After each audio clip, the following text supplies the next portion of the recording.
음악은 따로 들려드립니다. 말로만 하는 음악 이야기.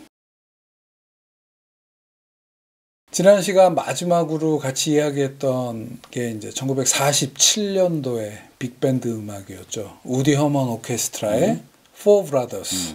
그 당시에 47년도에 우디 허먼 오케스트라가 빅밴드임에도 새로운 물결로 등장하기 시작한 비밥적인 요소, 그리고 이제 빅밴드가 쇠락해 가는데 뭔가 살려내기 위한 방법론으로서 20대 초반에 4명의 테너 색소포니스트들을 전면에 내세워서 스탄 게츠, 주트 심스, 그리고 허비 스튜어드, 서지 샬로프, 이렇게 4명을 프론트로 내세워서 아주 새로운 빅밴드 음악을 했다, 그런 얘기를 드렸었는데요.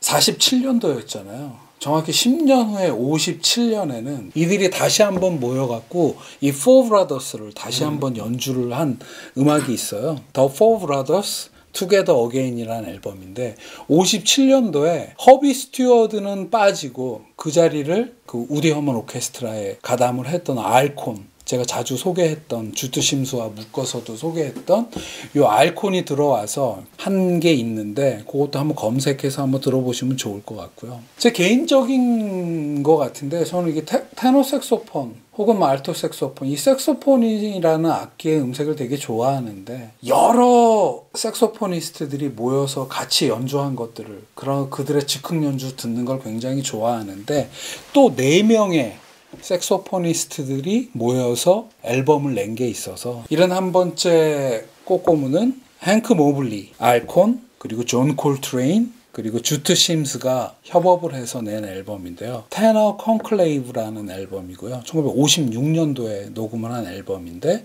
그 중에 제가 고른 곡이 Just You, Just Me라는 곡입니다.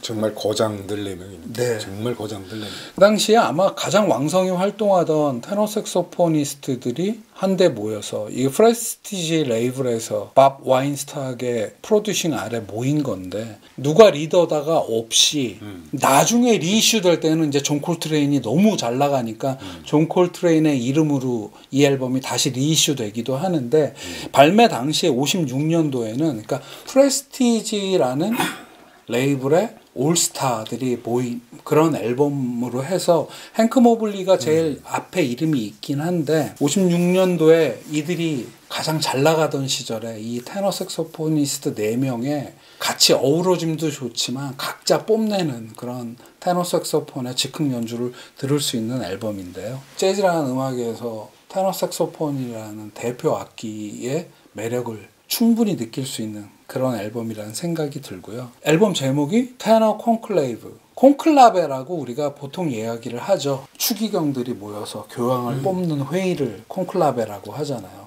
그래서 이 4명의 테너 색소포니스트들의 비밀 회의, 뭐 이런 앨범 제목도 아주 인상적인 그런 앨범인데요. 제가 고른 곡이 1927년도에 작곡된 Just You, Just Me란 곡인데요. 테너 색소폰이라는 같은 악기를 쓰니까 음색이 비슷비슷한데, 저는 존 콜트레인 정도는 누군지 알겠다 이랬는데, 요번에 검색을 해서 다시 들어보니까 솔로 순서가 이렇더라고요. 행크 모블리가 제일 먼저 하고, 그 다음에 주트 심스, 그리고 존 콜트레인, 그리고 알콘, 이런 순서로 나오는데요. 테너 색소폰이라는 악기가 50년대 중반에 이렇게 잘 나가는 4명이 모여서 이런 연주를 했구나, 한번 인상 깊게 들으실 수 있을 것 같고요. 이 4명의 테너 색소포니스트들 중에 한 명으로 이제 이런 두 번째 꼬꼬무를 한번 이어봐야 되겠다 했는데, 눈에 띈 인물이 행크 모블리예요. 1965년도 앨범인데요.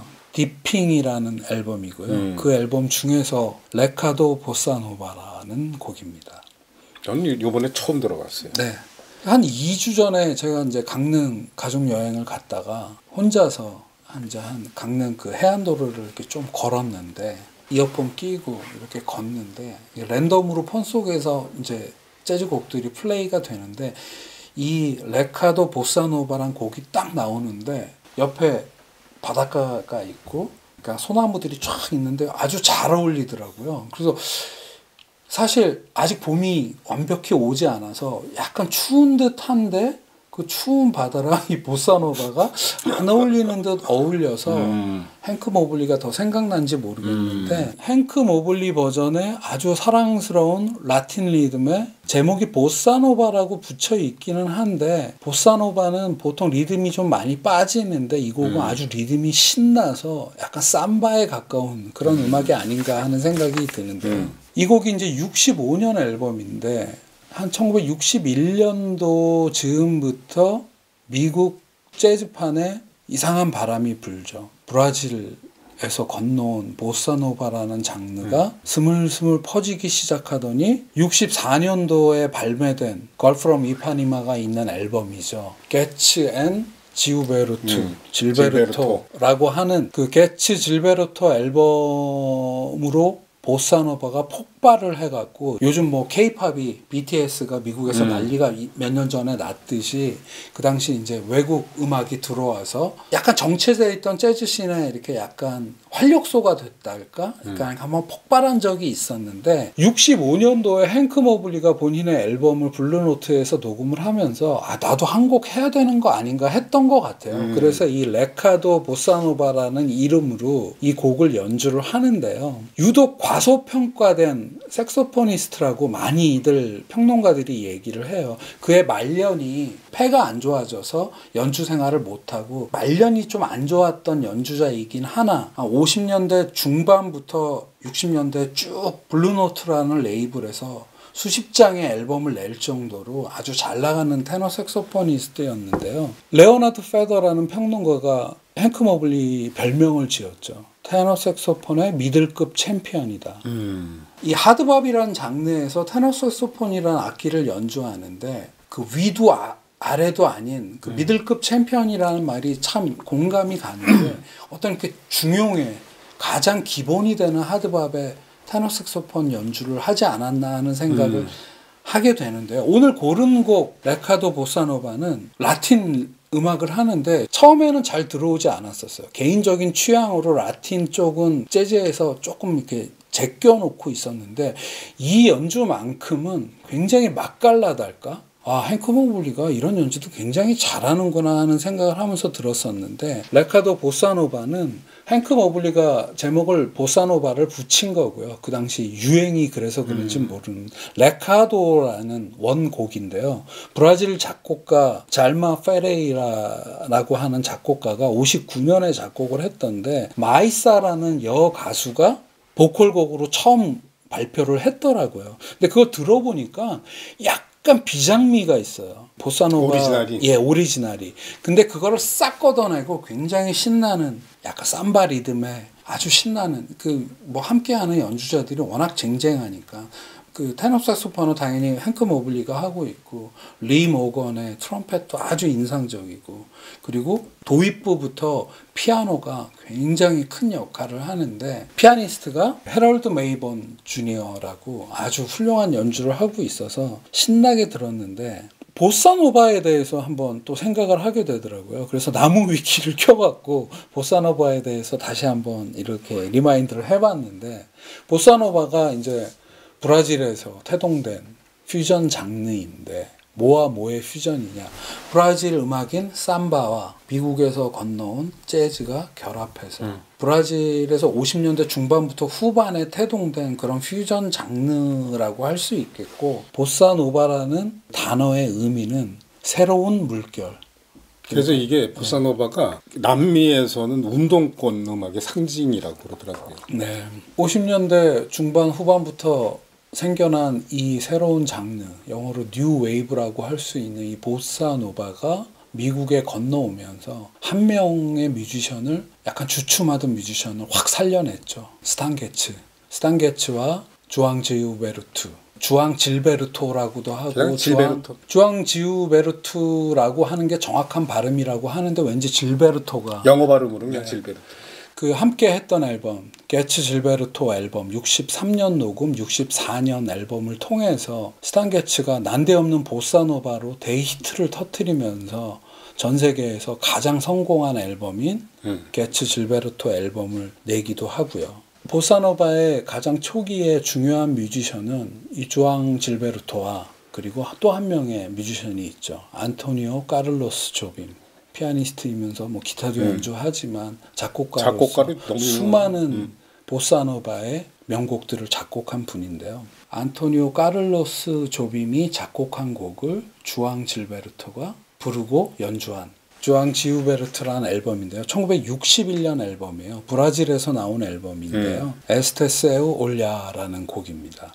보사노바의 아버지, 대부다 뭐 이런 표현을 쓰는데 이분은 정말 대단한 분인 게 기타 하나 목소리 하나 갖고 평생을 이렇게 연주를 하셨는데 평생의 연주를 이렇게 따라가서 듣다 보면은 약간 이렇게 묘한 감동이 오는 그런 뮤지션이라는 생각이 드는데요. 노래 제목이 에스테세우 올야라는 곡인데요. 옛날에 처음에 들었을 때는 그냥 이렇게 지나가는 곡으로 그냥 보사노바 곡 중에 하나지 그랬는데 얼마 전에 이 낯선 이 포르투갈어 제목의 뜻과 가사를 한번 찾아보게 되면서 아주 다시 이 노래에 푹 빠져들었는데요. 에스테세우 올야, 너의 이 모습, 너의 눈빛 혹은 너의 시선 이런 정도로 해석을 하면 되더라고요. 그러니까 노래 가사가 사랑에 빠지잖아요. 그러면 이제 그와 함께 오는 어떤 막 설레임, 희망, 바램 이런 게 있는데 그 뒤로 바로 쫓아오는 약간 아픔, 우울함, 불안함 이런 거를 한 노래에 담은 가사더라고요. 그래서 가사를 조금 더 소개를 드리면 처음 보고 사랑에 느꼈어요. 그녀의 시선이 어떻게 그렇게 많은 것을 그 눈빛으로 말할 수 있는지에 대한 어떤 그런 놀라움, 사랑에 빠지는 과정을 표현을 하고요. 그 다음은 자신이 이런 감정을 느낀 만큼 그녀도 나를 좋아해 줬으면 하는 가사가 나오고요. 근데 그 희망이나 바람이 약간 그냥 나만의 환상으로 끝날 것 같은 그런 불안함 그런 거를 암시하더라고요. 그래서 저는 이 부분에서 되게 놀랐는데 그냥 너 좋아하고 날 사랑해줘에서 끝나지 않고 뭔가 약간 불안함, 내가 그녀의 눈빛을 잘못 읽은 건 아닐지, 그녀도 나 같지 않으면 어떡하지 하는 그런 불안함, 그런 간절함. 이 주앙 질베르토의 보컬이 높낮임 이런 것도 없고 그냥 이렇게 평이하게 흘러가고 보사노바 대표죠. 예, 기타 하나에 이 앨범에 안토니오 카를로스 조빔은 작곡, 피아노 연주 뭐 이런 거를 참여를 하고 있는데 이 곡에서는 다 빠지고 주앙 질베르토의 기타와 보컬만으로도 그 보사노바라는 장르만이 전해주는 그런 묘한 이국적이면서도 그 되게 마음 한 구석을 되게 이렇게 여리게 표현하는 그런 이런 가사를 듣고 나니까 그러니까 저도 그랬던 것 같거든요. 예를 들어 제가 20살 청년으로 돌아간다고 하면 어떤 여자에게 반했는데 말도 못 꺼내고 막 이제 불타오르는데 쓱 빼게 되잖아. 그러면서 느끼는 감정이 아니 그냥 쟤는 나 같지 않을 것 같아 하는 그러한 감정. 근데 이제 그러한 감정의 노래가 너의 시선, 너의 눈빛 아주 굉장히 세련된 그러니까 2분 10초 만에 그리고 처음부터 이 주앙 질베르토가 이렇게 여음구를 갖고 나오면서 하는 그런 이 엄청난 세련됨 이런 것들이 이 곡에 대해서 뒤늦게 사실 이거 작년에 찾아봤어요. 이 노래 가사를. 그래서 이게 모든 노래들이 어떤 그 메시지, 아니 그 메시지라고 할 것도 없고 내용을 담고 있는데 그 내용이 알게 되면 이렇게 또 세게 다가오는구나. 그러니까 저는 항상 인상적이었던 게 박 작가님이 노래 가사를 소개를 하시잖아요. 그러면서 저도 그 노래가 그런 가사였구나도 처음 느끼게 되는데 노래를 좋아하게 되면 그 노래의 가사, 덱스터 고드는 자신이 연주를 하기 전에 그 노래의 가사나 이런 거를 낭송하듯이 이야기하고 했다고 하는 게 그냥 지나갈 수밖에 없었던 짧은 노래 한 곡이 이렇게 크게 오는구나. 그래서 다음 주에 연결하게 될 74번째 꼬꼬무도 이 노래에 이 가수의 몇십 년 후의 버전으로 하고자 하는데 하여튼간 이 매력적인 노래 에스테세우 올야라는 곡을 마지막으로 오늘 꼬꼬무는 여기서 마치겠습니다. 네.